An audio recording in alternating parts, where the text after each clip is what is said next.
Hello, and thank you for tuning in to the Keto Answers podcast. I am your host, Dr. Anthony Gustin, and joining me this week is Kyle Kingsbury.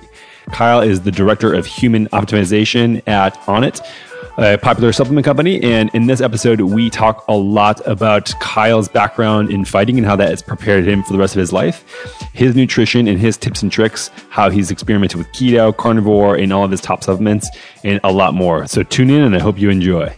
Before we get to the episode, I wanted to chat about our sponsor, Perfect Keto. Perfect Keto is all about making a ketogenic diet healthy and accessible.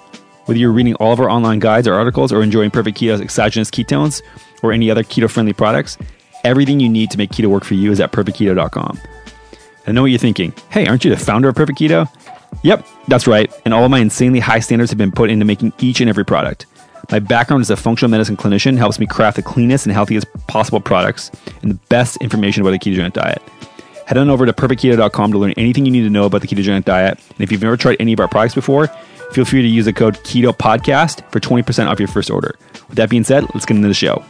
Kyle, thanks for being on the show, my man. Hell yeah. Pumped to be here. You have one of the most interesting careers or job titles that I've ever heard of in my life, other than weirdo, which came on my badge this morning.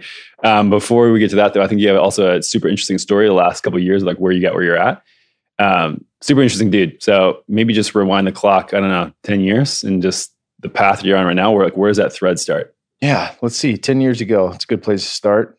What is it? 2018. So 2008. I just finished football and at Arizona State. Got pretty depressed with not knowing what to do. Then started getting into mixed martial arts, and that gave me direction and a sense of purpose. Did you have like aspirations to go NFL and that? Yeah, I just, when I was playing at Arizona State, I sat the bench. So I knew I wasn't going to go pro, junior, senior year, the writing was on the wall. I just didn't know what I wanted to be when I grew up. And I didn't like the things I was learning in school, even though ironically, I use them all now to podcast. I studied communications and sociology and psychology, and it things that fascinated me were what make people tick, and differences in societies and things of that nature. And then, how we talk to one another. So obviously that's all these things are incorporated here, but, started in mixed martial arts, did very well at the lower and middle promotions before getting the UFC. 2008, before 10 years ago, would have been, me going on the Ultimate Fighter season 8 that launched my career in the UFC. I fought there for 6 years and, retired, not knowing what I was going to do, but having, a little bit more trust and faith in what would transpire made it a little easier to let go of fighting. Yeah. So just as a pause on that, is it something that's kind of like you started doing one thing and the dominoes led to you being on that? Or was there an interest of like after you kind of got passionate about it? Yeah. Post fighting. For fighting. Was it something like you're like, okay, I want to do that. I see these guys on TV. Like I want to do this. I had fought a lot growing up and loved it. It was like the only time where I felt real peace. Ironically, like I just felt like I didn't think about anything else, to be 100% present. I think if people read a book like The Rise of Superman or Stealing Fire, and you begin to understand what flow states look like, I wasn't an adrenaline junkie, but I was a flow state junkie, and fighting brought me flow in a way that nothing else could, not football, not anything. And not knowing if fighting another trained professional would give me the same kind of feeling or not, that kind of kept me on the fence. But there was a guy I was training with who ran a local promotion in Arizona called Rage in the Cage. And he was like, just get in there, man. You're big, you're heavyweight, you look good, get your feet wet. If you like it, you can continue. If you don't, you never have to fight again. And I was like, all right, I'll do one. And I won my first 2 fights in under 30 seconds and was hooked. So it's pretty, and that was mostly just on athleticism, coming off of football and things of that nature. A lot of guys in the lower promotions are barroom brawlers that are just there trying to fight through childhood issues and not really they're not gonna amount to shit as a fighter. Right. So it was easy to just overwhelm them with speed and power instead of actual technique. Did you notice, funny that you brought that up, did you notice that people generally had a lot of like psychological issues that were holding them back? And like, that's what led them there. And I think the only reason a guy would fight 60 times with about a 50-50 record was if they had some fucked up shit happen to them. Right? Like, I mean, that's something I said from day one was if at any level I get to a point where I'm batting 500, it's time to get out because it's too much damage. I wasn't fighting at 125 pounds like Demetrius Johnson. And those guys take damage too. I'm not trying to discredit their TBI issues and CT and all that shit. It happens at every level, but certainly at light heavyweight where you have Chuck Liddell and Tito Ortiz and, John Jones and Daniel Cormier and just guys that hit like Mack trucks, like to put myself in that, especially for the lackluster amount of money that you make as a fighter, it just didn't make sense anymore.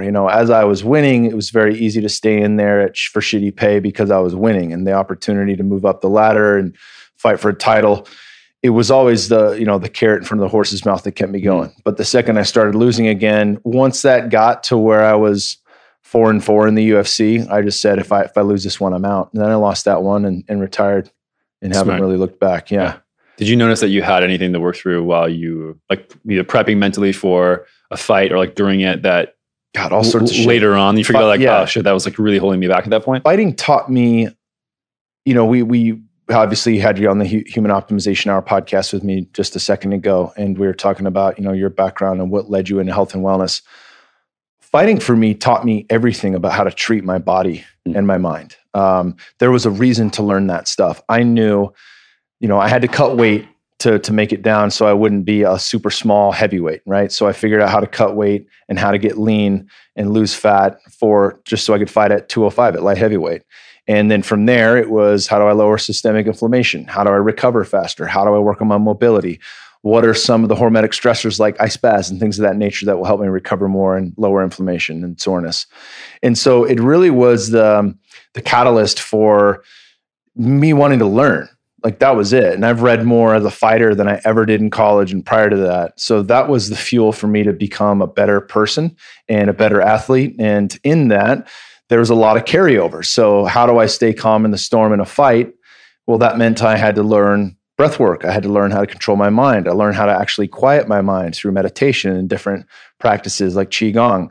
That all came from fighting. That all came from someone trying to take my head off and me panicking, right? So, okay, I'm doing this. I want to do this. I'm not doing it correctly. There's a better way. You look at a guy like Bruce Lee, talking about the difference between a guy who fights angry and a guy who fights calm.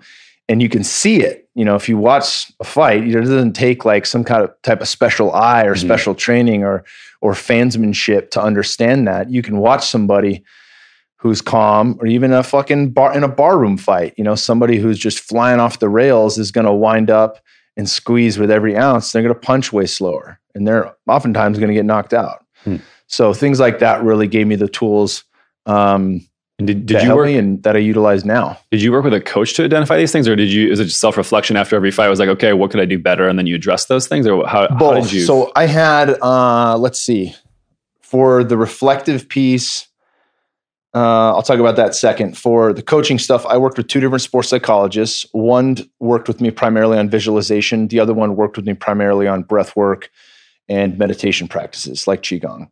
I also had a boxing coach who was Native American. He would take me to the reservation before and after every fight camp, and we would do a traditional Temescal sweat lodge.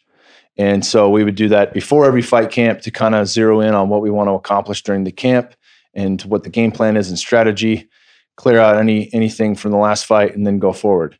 After every fight, we'd go back and we would use that as a healing ceremony to let go of the things, to reflect on whatever was positive and what wasn't, and just move forward from there. Do a lot of fighters have that approach where they constantly have this feedback and improve and incorporate new systems in their life for improvement? Yeah, you have to. I mean, I think if anybody's good, and I wasn't great at the UFC level, but I fought there for a long time. So great by standards of someone on the street for sure, and I think that in order to sustain that level, even if you just, if you look at a guy who plays in the NFL for 6 years, but you don't really see him much on TV, the guy was still a fucking great football player, right? And so what does that take to get there and stay there? It takes the constant search for knowledge, for looking for self-improvement. And if you look at any of the best guys in the world, often, I got to train with a lot of them, Chuck Liddell, Luke Rockhold, Cain Velasquez, Daniel Cormier, all these guys from AK and different groups of people, Ryan Bader, who's now looking to be the 2-division champion in Bellator at light heavyweight and heavyweight. They're constantly fine-tuning. They're constantly looking for whatever the latest edge is, whether that's altitude training or some type of recovery system they can use, Normatec boots. it all exists, right? And there's constantly new technologies coming out. So whoever's really paying attention to that and has access, they're going to see results. And I think the people that, as with anything in life, if you have an interest in it, that stuff's going to find you one way or another. Yeah. And you certainly see that with guys that are performing very well. So one of the interesting parts of that is that I worked with a lot of NFL players when I was in private practice. And to my surprise, across almost every single organization that I like, maybe 7 or 8 of them that I like knew the inner workings of, they didn't have any of these resources available to them. And they did not care about nutrition. They did not really care about movement. They did not care about their inflammation levels, their mindfulness, anything. Like these are all pro players, which is fascinating. Like I wonder if it's a difference between, obviously when you're fighting, it's like your body knows no difference from a life or death scenario. Like it seems like it's every time is way more serious than I think maybe a football game. And I don't know if that's the difference, but it's just kind of crazy to like look at where the money is in the NFL and like those players do not treat their bodies and their minds and improvement like this. Yet fighting, you have this as kind of like a constant. It's kind of an interesting split. Yeah, that is interesting. I think there's something to what you're saying about the level of importance with a fight versus a football game. And I played football since I was 10, so I can attest to that myself. Outside of that, like looking at fighting, you might only fight 3 times a year if you stay healthy, but the fight is nonstop. I mean, I would you think about it, fucking 24/7. And which is great for the fight, not great for family life and other things. If you want to try to accomplish other things, I mean, it's pretty hard to do that when your head's in 2 places. But in terms of, how do I utilize that time constructively? If I'm constantly thinking of how to improve and I'm visualizing the fight outcome and working through practices and reviewing the sparring sessions I just had and what can I improve? Was I not fast enough? Was I, whatever, fill in the blank on how to improve. That type of reflection and thought and effort mentally put into that thing pays dividends. And it doesn't matter if that's fighting or if that's your fucking day job that you go to 40 hours a week. If you're outside of work, if you're outside of those hours and you're putting in the mental reps necessary to improve, it's going to show. Yeah, I think self-reflection is one of the biggest things, no matter what you want to do to improve, is like you said, you have a sparring session and you look at where can I improve? I mean, you look at breaking it down and looking at that and then actually implementing it, I think is one of the challenging things that people don't realize, is that you actually have to do the work. Yeah, that's the work, right? It's uncomfortable because then you have to realize that, you did stuff that you did not approve of, or that I think we're just so trained in growing up in school. Like if you don't get an A, that's bad and you fail and you have to move on. Whereas like life is not that simple. You can fail and then improve and then adjust and then try the test again. Typically, I mean, fight sometimes failing is not really good, but yeah, I mean, I think that this constant reflection is something that we don't really learn as we're growing up, which is a shame. I think we think that it's a one shot and that's it. And after that, like no use of trying again, no use of improving again.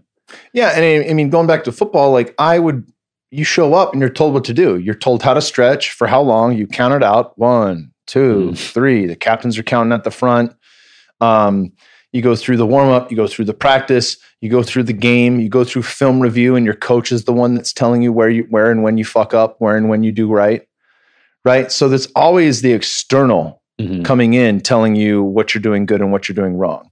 So that really takes off this idea that I need to have self-reflection. I need to be thinking about these things on my own, so I really can take an introspective look into what's working and what isn't. Right? It's blind faith and trust work when you have a good team around you. But, there's a lot of people that get into mixed martial arts or anything else, or even just a job, and they accept what is.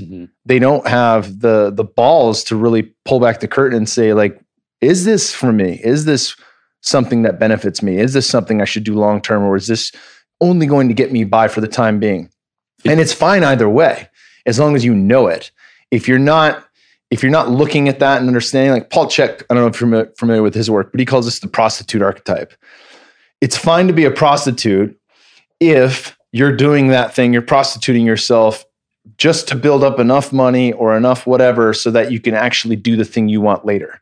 And if you do the thing you don't want for long enough and you save and you do everything right, so that way you can start your own business, or you can put yourself through school, or you can leave the country to a place that's better. Fill in the blank. Whatever that thing is, that's the proper use of the prostitute archetype. The improper use of that archetype is to simply, whore yourself out for the rest of your life and just get by. Right. But we do that all the fucking time with our day jobs, with our spouses and significant others. We accept what is, and we take that as this is my life for the rest of my life. Where did you learn about this for the first time? Is this something that you grew up with? Your parents or family teach you this, or is it something that football taught you or fighting taught you? Like, I think I probably began to think about these things in fighting, and it really was just like what. I never wanted a desk job. I never wanted to work 40 hours a week. That's something I feared in college and feared when when football ended, which led me to want to still be an athlete and start training in mixed martial arts. But that type of reflectiveness happened with fighting for sure. And then understanding like there's nothing that I do. Life's too short to think that this is something I have to accept for the rest of my life. And it stood out to me because so many people fall into that. And you can tell when you meet somebody if they're in that rut, right? And I've talked about this on my show before, but this idea of an elder versus an older. An elder are people that we respect. They're oftentimes have a wealth of knowledge and wisdom, and they've been through a lot. They're older people that have gained a wealth of wisdom through experience and want to share that. And they haven't lost their zest for life. They still have that. They still have that spark. Maybe they don't move as fast, but they got it. Like the grandma in Moana, right? She's fucking got it, right? So in tribes, we often would find more elders than olders.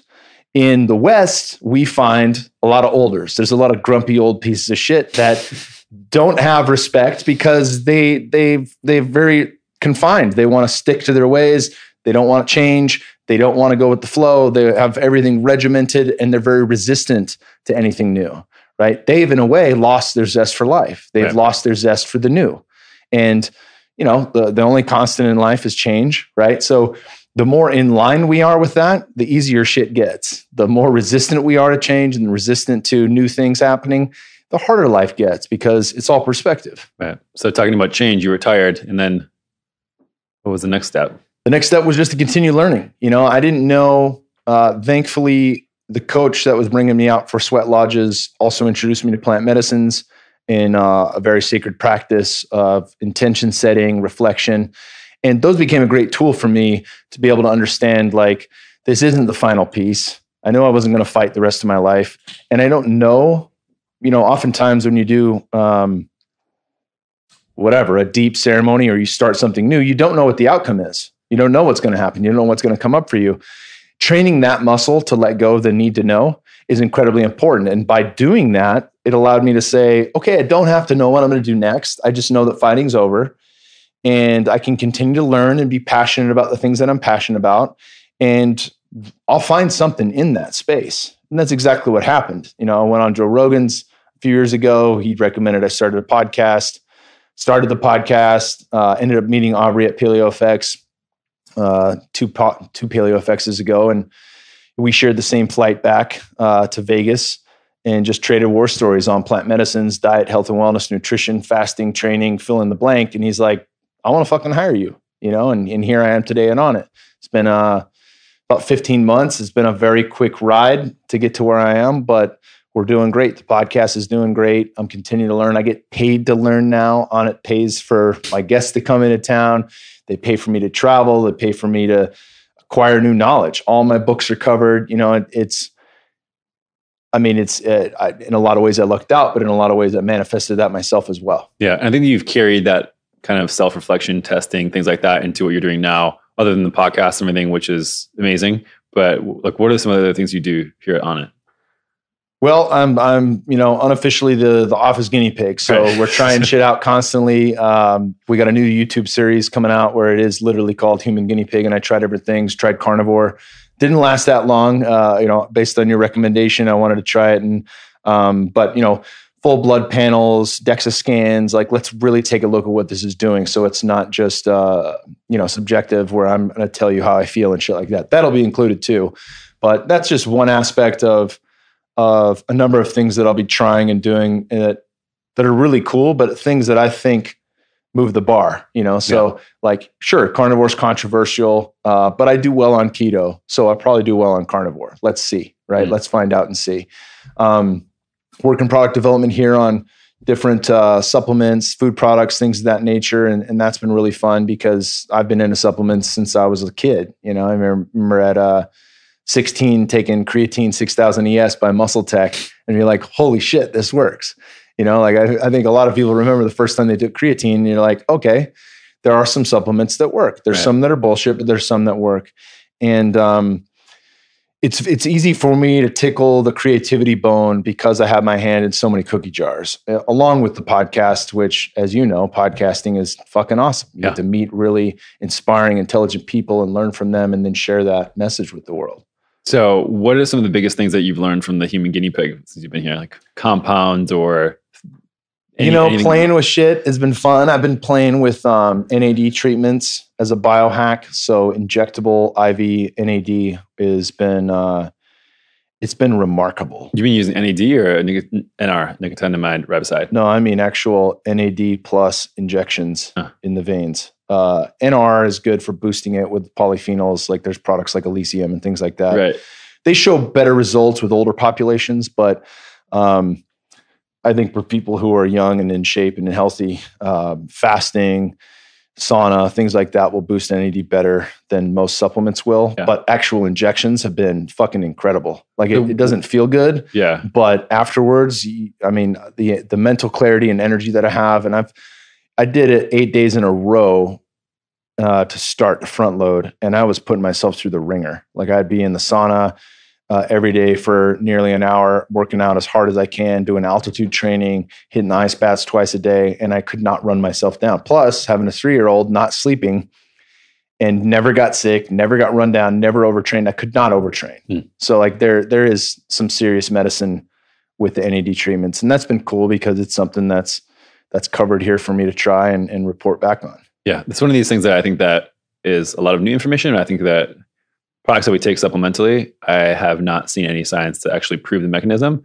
IV makes more sense, but still, I think the compounds are very, very different. And so I'm going to try it. It's one of these things that, like, just like you, it's no bullshit. Yeah. So if I hear about it and people are saying that it's good for you, I mean, look at the risk reward ratio. It's like, okay, risk is that you just feel awful for a couple hours. Reward is that you feel great for an extended period of time. And then beyond that, potentially that you have a much more reward of, look at longevity. And I mean, I go in science about how NAD works, NAD plus, NADH, but like, I think a little overkill for right now. But yeah, I mean, there's a lot of proposed benefits to it that we see. So I'm going to try it out and see. Maybe I think you're going to dig it, man, for sure. I mean, I certainly feel an energy boost, whether that's a direct effect on mitochondria or not, I don't know, but I know to some extent that it's working and it's continued to work. Outside of that, playing with compounds like theobromine, like the active ingredient in cacao, and really finding like, what is the upper limit of that? And there is an upper limit. What is the upper limit? I took a gram in here and almost passed out during a meeting. Aubrey was sitting in this chair looking across at me, and he was like, "You doing all right, man? You're kind of pale." And I was fucked. I went full body sweat, pale as a ghost. He had me lay on that couch right there. And I was like, I'll just listen in on the meeting and chime in if I need to, but I have to lay down here because I was going to turn inside out. And it was probably like 6 hours of that feeling. God. So it was not fun. But that's really where I try to find my own dosage range, kind of like Sasha Shulgin did with psychedelics. Huh. And then, I'll share, all right, here's where I see this upper limit of things, but why don't we play in this range, and we'll test out that among the inner circle here at On It with Dr. Vince Kripke, who's our PhD, and Aubrey and some other athletes. And then from there, all right, let's extend that group out and see, who's experiencing what side effects, and then what products can we incorporate this into, because it's a product that could do very well in a number of things we offer. Yeah. I mean, that's why I like you guys' mentality too. It's not just like, this is a marketable thing, so we're going to put it out there. Let's test this and see how it works. Yeah. So, I mean, I respect that. Obviously, we do the same thing. What are the things that, from a nutritional standpoint, that you learned while fighting, as far as what, decreases inflammation, what increases recovery times, stuff like that has carried over to today? Like, what have you ditched or I think the first thing that got me into diet as a means of health instead of diet as a means of weight loss was I did an elimination diet after reading How to Eat, Move, and Be Healthy by Paul Chek, and discovered I was gluten intolerant. And I had been eating fucking wheat products, 3 squares a day, plus snacks my entire life for 26 years. And I had a strength coach who was like, you fought a lot. He's from New York. And I'm like, oh, if I fart a lot? Well, that's a weird thing to say to a guy. He's like, no, you do. And I'm like, it's probably just protein powder. He's like, I think it's an intolerance to something. So we did the elimination diet. I added back in dairy. I had a little runny nose, but no gas. And then I added in bread, and I was fucked up. I couldn't breathe out of my nose, super gassy, a lot of stomach pain, bloating. And, I didn't really go strict on that for a long time. I would use cheat meals that had gluten in it or drink beer and shit like that. But I would see it, the awareness allowed me to see the difference and then feel it, right? You talked about on my podcast how you'd eat wheat and then you'd get acne a few days later, right? But it wasn't a direct correlation because it didn't happen immediately. Like I would swell up immediately and get gas immediately. So once I was able to connect those dots, it was very easy for me to see like, all right, I can make that decision to eat bad, or I can just fucking try something else if I want to eat like shit that's not going to be problematic for my body in the same way, right? And so having that understanding really just that kind of lit the fire in a way for me to continue searching. And once fighting ended, realizing that I had taken a substantial amount of brain damage over the course of my career and having played football since I was 10 prior to that, a lot was coming out with the ketogenic diet. And it wasn't something I tried in fighting just because of, I think a lot of the research then, people weren't doing targeted keto or things like that. It was really with distance runners and a lot of the work from Volek and Finney. And, those guys look wildly different than I do. They're doing a completely different sport. So, but once fighting ended, I knew like, all right, let me give this a real go. Dr. Peter Attia had just gone on the Tim Ferriss show, and I got to hear him talk about it. Dr. Dominic D'Agostino had just been on the Tim Ferriss show, and I got to hear him talk about it. And so I thought, all right, let me get some books and give this a real try. And it felt like when I first got into ketosis that my brain was working for the first time in my life. Mm-hmm. And I was just like, fuck, I didn't expect that at all. I thought like, I'll be able to lose weight. I'll feel good. It'll lower inflammation. Maybe I'll see, some different things happen, cognitive function improve, but it was like, I could fucking retain everything. The books I was reading, I'd remember which chapter the information was in that I was talking about to my wife or someone else. Like shit was standing out to me in a way. I almost thought about going back to college, just for the fact that like I have never learned or retained what I've learned in the way that I am able to do now in keto. And so probably spent 2 solid years with a few carb days mixed in there, but for the most part in ketosis. And then what did that look like for you as far as like when you got started? Nutritionally, like what foods were you eating and like how? Well, like Dominic D'Agostino says, I started off pretty heavy in the dairy, like a lot of heavy cream. One of my favorite things to do was grab a pint of Strauss Creamery heavy cream and then mix in some English toffee stevia. And I'd shake that up and just sip it. And so like that was the first iteration of the fat bomb for me. And I wasn't checking blood work, wasn't checking cholesterol, things like that. But I do better with a wide variety of fats, MUFAs, PUFAs, all that good shit, olive oil, avocado especially. So I think having a wider range of that rather than just dairy fat has really proved to be better for me long term. But yeah, certainly I was trying to get those numbers in that 80% range fat, which is really hard to do, and I figured out very quickly protein was kind of the limiting factor. I could get away with more protein than most people because I was training hard and still, powerlifting and being an athlete. But at the same time, that would kick me out of ketosis faster than anything else. If I had a big ass steak for dinner, I wasn't going to have ketones the next morning. Interesting. So question to follow up with that. Did you track your ketone levels on carnivore? I did not track carnivore ketones, but I'm willing to bet that it's funny because I had the idea that for the first 2 weeks, I didn't need to track them because I'd still be actually shifting into ketosis. Yeah. And from there, I was going to take a look. But, it ended at 17 days because of the reaction that I had with a rash. And what I found was that it was super easy to go into ketosis after that. There was absolutely no lag, no keto flu, no issues there. And I haven't been in ketosis since last winter. So it's been a good 6-7 months since I've played with that. And it was a seamless transition. In addition to that, I had a ton of energy on carnivore, which usually comes to me in ketosis once I get through that first 2-week hurdle. But this happened right out the gate. And that was even with, having diarrhea for 17 days. So you were not in ketosis before you did carnivore? No, I actually I wanted some contrast. So I went not really standard American diet where I was eating absolute shit, but I certainly threw caution to the wind with carbohydrate intake and different things. And it's funny because I accomplished everything I set out to. My blood work looked like absolute shit before I started carnivore. What were you eating? When we talked about white rice, I'd have white rice with Thai food, which spikes my blood sugar like crazy. I look diabetic when I do that. Against the grain, gluten-free pizza, mammoth keto ice cream. It was just a medley of things, like my favorite foods for probably a month, with no real direction and certainly not. It was much heavier on the carbohydrates than I'm used to. And I started peeping in your ear, Schweitzer. Yep. I'm sure Chris Bell was telling you to do some stuff. Like who finally pushed you over the edge? Well, I think it was talking with you and Schweitzer because, Chris, I love Chris. He's great and he's a good guy. But, he doesn't understand the complexities of the difference between factory farmed animals and grass-fed free range beef. And that's an issue for me. So it's like, I respect what you're doing. I think it's working for you. But there's a clear knowledge gap here when it comes to the health of animals and how that impacts our bodies. Talking with you is a different scenario. And you coming from the ketogenic background, entering in a carnivore space, I think that kind of gave me permission. Like, look, I do great on keto. Maybe let's have a look here. Marketing has been wanting me to shift gears and try new things. So it was like, it just made sense to give it a go. So your experience, let's go over it.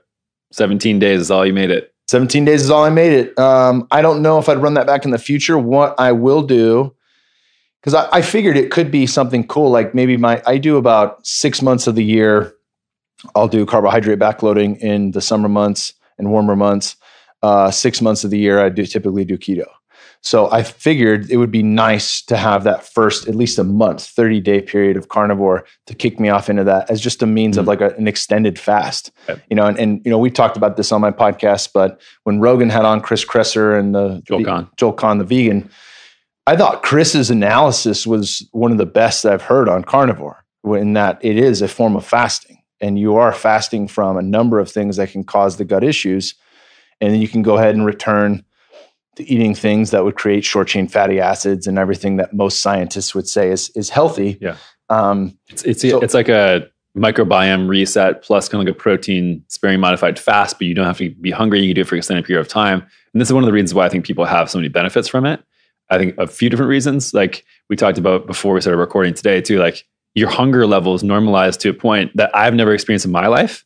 I think for some people, that can be a really powerful reminder of like, oh shit, I do not need to be eating the amount of food I need to be eating right now. It's like, after I eat a half plate of steak, I'm good. I have no interest in eating anymore. And like when we have steak and rice and salad and carbohydrate, like and berries and chocolate afterwards, it's like you can go back and forth and eat as much food as you can stomach, like until you puke. But when you eat only one thing, and it's especially if it's high in protein, has some fat in it, like a ribeye or something like that, like you will know when you're full. And like you experienced that, right? Yeah.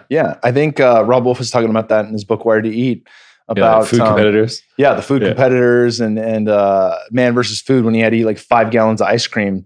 So the texture of ice cream being soft and cold and sweet and creamy. And then what's the flip side of that? So he got like almost burnt French fries. Yeah. So they were extra crispy, extra salty. And when he ate the fries, he could go back to the ice cream, and he was able to finish all the fucking ice cream because he had that contrast of the hot, super crunchy, salty French fries. And when we think about what we put on our plate, people want variety. They want, like, let me get my starch, let me get my this, let me get my that. And it's all these things that we were told is healthy for us growing up. But for a lot of us, it's not, and if I'm not competing in MMA, I don't need to have over 200 grams of carbs any fucking day. Right. I really don't even need that if I am competing. I just need to time them appropriately. right? Make sure that I'm recovered and topped off. But fine tuning that for myself, figuring out like what works for me has been, I think the biggest lesson in all this is that, you know, and as you know, in your experience, it's different for everyone. I'm sure I've tested after eating an apple, didn't have a big spike in blood sugar like you did. But white rice fucks me up. Sweet potatoes don't, right? So fine tuning and figuring out what works, that allows me to make a better decision, you know, especially when I am eating carbohydrates, you know, during the warmer months and my body tolerates it better. I can still do it right or I can do it wrong, right? There's always that decision to make. What are the things that you look at after maybe incorporating a new food or switching foods to learn if your body tolerates it or not? So we talked about blood sugar, you're doing that.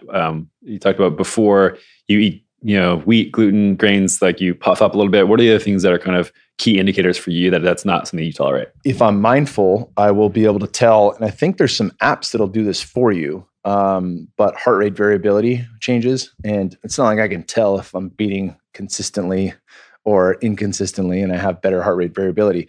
But I will see a jump in heart rate if I eat something that's problematic.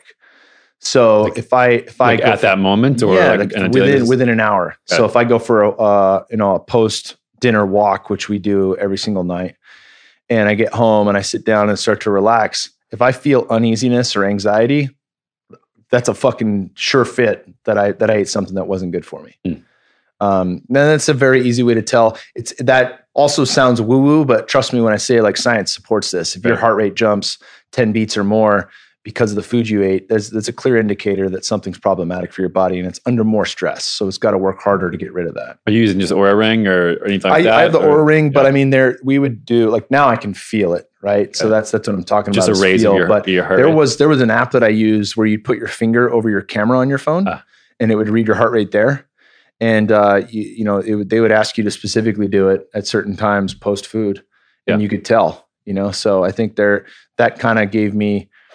Similar to, we had Anthony DiClemente, the biohacking guy, on our show recently, and he talked about using an Oura Ring for a year, and now he doesn't use it because it was just about training him to be able to feel what a good night's rest looked like, to be able to feel what good heart rate variability looked like, so that he didn't have to rely on that thing as a crutch going on. Now, I still wear my Oura Ring. I like having that information, accessible to me, but I think there's a lot of benefit to having that. Like, all right, let's take the training wheels off. We don't necessarily need that anymore. Yeah. So heart rate variability, if people are not familiar with that, is basically just, so if your heart beats 1 time per minute, generally looking at, 60 seconds, it should beat every second, right? But you have variability within those heartbeats. And so it may be 960 milliseconds, and then the next one's 100 or 1040 milliseconds. And you want to have some variability in that. So the higher your variability, like the more that is an indication that part of your nervous system that calms you down and allows you to rest and digest, for example, is active, and that your body basically does not perceive a threat. If that goes down, then what happens is your body is more into a sympathetic nervous state where it's fight and flight, and you are more tense and, like you said, anxious. And like you said, maybe you are more calibrated now to feeling that way, where like you're like, okay, shit, this is something that is affecting me negatively here. And you can use like Oura Ring works. There's some apps out there. I've traditionally used a Polar H10, like a chest strap, and just use an app on that. Until it's the same thing. Like I use it so much time, and then I was like, oh, this is what it feels like after heavy deadlifts the next day. Okay, now I should like put this thing like that. And like so, I learned from a training perspective. Like for instance, I got back from Thailand 2 weeks ago, hit the gym hard 3 days in a row, and then felt like trash, and like couldn't get back onto a normal sleep schedule. Like took it easy for a few days, and now I've still been like slowly ramping up. And like when I wake up in the morning feeling like, okay, how do I feel? And like being aware of that. And if sleep is consistent, like throwing that out and be like, okay, was it a bad night of sleep? Or is it the things I did in the last day, 2 days, 3 days affecting like my readiness, for example, or my nervous system? And so like you said, I think it's about stacking these awareness buckets of, how does this thing affect me? And like using these tools to generate some feedback are super important. Anything else you're doing in that front to? Just continuing to look at different tests. We're going to have Dr. Stephen Cabral on the show. He's been on Mind Pump, Ben Greenfield, and Anthony DiClemente's podcast. Functional medicine guy. He runs a concierge service online where you can do a number of different testing. And there's some of these tests that I've done before, like an organic acids test that I find to be incredibly insightful. The Dutch test? Yeah, Dutch test as well. My wife's done that. But we ordered he said, look, we can make this as affordable as possible and just order the things we think that'll be the most beneficial.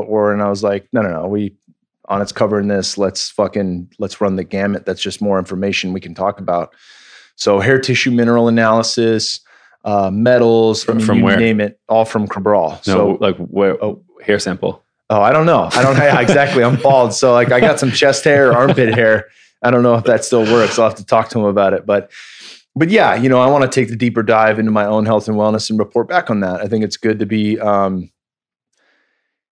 transparent in what's going on internally and how we work through those things. This is all learning for me. I'm not an expert in anything. I'm just trying to learn and grow and report back as I do so. And I think it's important that, it just makes more sense if you can attach a face to the outcome, right? It's one thing if a guy comes on the show and he's like, I had a patient with IBS, or I had a patient with this problem and we fixed it through these modalities. And it's like, oh, okay, that's cool. But you don't know the person. Like, people know you if they listen to the podcast, because hopefully you've exposed pieces of yourself that you wouldn't get on an Instagram post, right?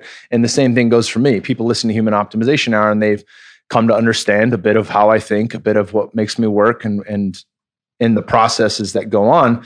So why not just expose that layer of health a little further and really unveil what's going on inside and how I'm working to fix things?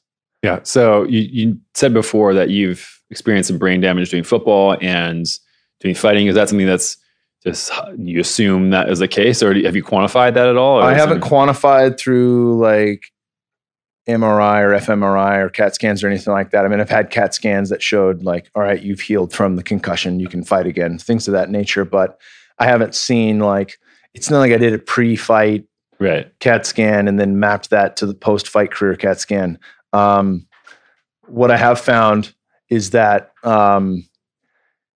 like just from a feeling standpoint, there's no doubt my brain works better now through ketosis, through using plant medicines, where science is now showing a benefit cognitively on a physical side of things. There's alkaloids in ayahuasca that can create new neuronal pathways and actually heal the brain. Mm-hmm. There's various components to psilocybin mushrooms that help with cognitive function and actually healing the brain. So I think the fact that I've gone down that rabbit hole in tandem with what I can do nutritionally and with fasting and in all the different hormetic stressors like hot and cold, I feel better and smarter now and just more capable now than I have in years. Yeah. But I mean, is there a way I quantified the brain damage? No, but Glover Teixeira taking my head off with hooks to the temple. Did you assume that there's something there, right? I forgot how to get to the locker room in that fight. Yeah. I left the cage and I didn't know where the fuck to go. So I made small talk with people in the audience. Like, if you're getting hit hard enough that you don't remember where you are, like I remembered I was in a fight. I remembered I was in the stadium, had no idea where to go. Yeah. Like that's a sufficient amount of getting whacked. So it's wintertime. You're rolling into another keto phase. Mm-hmm. What is it looking like now compared to when you first started? Well, it looks great. I am trying to get a bit more cruciferous veggies and greens in there. And it's not something where like I'll make, like people have this rule, like, your meat should be the size of your hand and fucking 3/4 of your plate should be veggies. I'm not about that. I think there is, as we discussed on the HOH podcast, there's room for variety in that, but also knowing like I don't have to eat cruciferous every fucking day. And, sometimes it might mean, that I'm a little less keto on that day because I've had goat milk kefir, and I just want to enhance the microbiome there. Or certainly if I have really hard workouts, goat milk kefir, I think is fucking loaded with stuff that helps me recover faster from that. And if I can target that appropriately, I'll utilize the carbohydrates well and not see, me getting kicked out of ketosis. Where do you get that from? I think they got it at Whole Foods, Central Market. They got it all over. It's like Redwood Hill Farms or something like that. But there's a goat on the face, and it's the only goat milk kefir that I've seen in stores. Yeah. Do you just not do well with other? Because I know that Mother Culture is a local brand here that does a kefir that I just got at the farmers market the other day. Ooh, I'll try that out. Yeah, it's amazing. Mother Culture. Yeah, they have an awesome yogurt. I just don't do that well with yogurt, but with kefir.